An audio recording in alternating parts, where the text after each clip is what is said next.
শুক্রবার অনুকূল ঠাকুরের চরণে মাথা ঠেকিয়ে বাড়ি বাড়ি প্রচার শুরু করলেন রামনগর উপনির্বাচনের বিজেপি প্রার্থী দীপক মজুমদার। উল্লেখ্য, গত বছরের 27শে ডিসেম্বর কলকাতার একটি বেসরকারি নার্সিং হোমে প্রয়াত হন রামনগরের জনপ্রিয় বিধায়ক সুরজিৎ দত্ত। ওনার প্রয়াণে রামনগর কেন্দ্রে উপনির্বাচন হতে যাচ্ছে আগামী 19শে এপ্রিল। ইতিমধ্যেই এই উপনির্বাচনের বিজেপি মনোনীত প্রার্থী হিসেবে মনোনয়নপত্র দাখিল করেছেন মেয়র দীপক মজুমদার। এরপরেই প্রচারে ঝড় তুলতে শুরু করেছেন তিনি। শুক্রবার বাড়ি বাড়ি প্রচারে বের হয়ে মেয়র দীপক মজুমদার বললেন, যে সময় রয়েছে নির্বাচনের আগে সেই সময়ের ভেতর রামনগরের প্রতিটি বাড়িতে যাওয়া সম্ভব নয়। তথাপি উনি চেষ্টা করবেন প্রত্যেকের আশীর্বাদ নেওয়ার। যদি সম্ভব না হয় তাহলে নির্বাচনের পর কাজের মাধ্যমে রামনগরের জনগণের সঙ্গে দেখা করবেন তিনি আরও বললেন, বামফ্রন্ট সরকার দীর্ঘদিন ধরেই রামনগর এলাকাকে বঞ্চিত করে রেখেছিল। পরবর্তীতে বিজেপি সরকার আসার পর অনেক উন্নয়নমুখী কাজ প্রয়াত সুরজিৎ দত্ত করেছেন।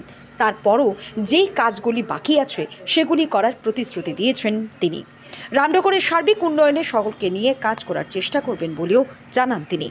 উনি নিজের পাশাপাশি রামনগরবাসীর উদ্দেশ্যে পশ্চিম ত্রিপুরা লোকসভা কেন্দ্রের বিজেপি প্রার্থী বিপ্লব কুমার দেবকেও বিপুল ভোটে জয়ী করার আহ্বান রাখেন।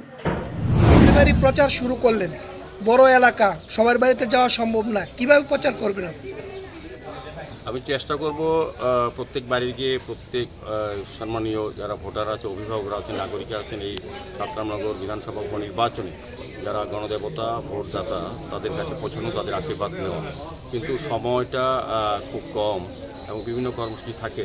তারপর আমি চেষ্টা করব, না হলেও যদি কারোর সঙ্গে ব্যক্তিগতভাবে পর্যায়ে দেখা করতে না পারিও নির্বাচনের পরে তাদের সঙ্গে দেখা করব কাজের মাধ্যমে।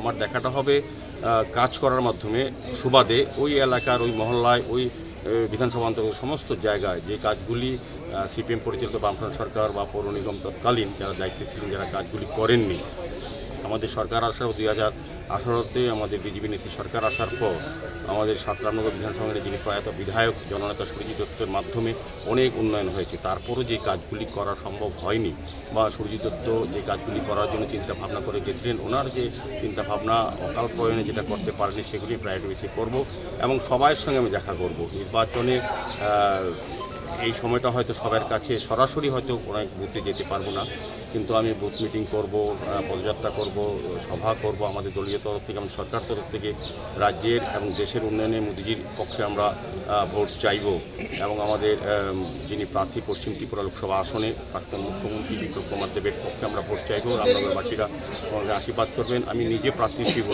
রামনগর বিধানসভার উপনির্বাচনে আমাকে আশীর্বাদ করার জন্য আপনাদের মাধ্যমে সকল ভোটদাতাদের কাছে আন্তরিক প্রত্যাশা করছি এবং আশীর্বাদ আমাকে করবেন, কাজ করার সুযোগ দেবেন, এই বিশ্বাস রাখি আমি রামনগরের সার্বিক উন্নয়নে সকলকে নিয়ে কাজ করার চেষ্টা করব।